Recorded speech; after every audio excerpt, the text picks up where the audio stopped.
সিজদায় পড়ে আল্লাহরে বলবেন, আল্লাহ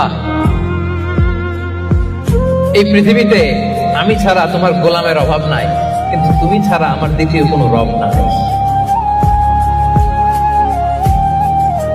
চোখের পানি ছেড়ে আল্লাহরে ডেকে বলেন, আল্লাহ এই জমিনে আমি ছাড়া তোমার গোলামের কোনো অভাব নাই, কিন্তু তুমি ছাড়া দ্বিতীয় কোনো রব আমার নাই, তুমি ছাড়া দ্বিতীয় কোনো জায়গায় চাওয়ার সুযোগ আমার নাই। চোখের পানি ছেড়ে আল্লাহরে বলেন, আল্লাহ কোরআনে তুমি শিখিয়েছো ফরিয়াদীদেরকে কেউ যদি চায় ওই ফরিয়াদীদেরকে বারণ করা যায় না, তুমি কেমন করে এই অভাগা ফরিয়াদীকে আজকে ফিরিয়ে দিবা। চোখের পানি ছেড়ে আল্লাহর কাছে চা, সব তিনি দিয়ে দিতে পারেন। চিল্লায় বলেন ঠিক কিনা? গোটা বিশ্বের সবাই আমাদের যার যা লাগবে সব যদি আল্লাহর কাছে চাই, আল্লাহ যদি সবাইকে সবকিছু দিয়ে দেয়, আল্লাহ বলে আমার ক্ষমতার 1 ইঞ্চিও কমবে না। চিল্লায় বলেন ঠিক কিনা?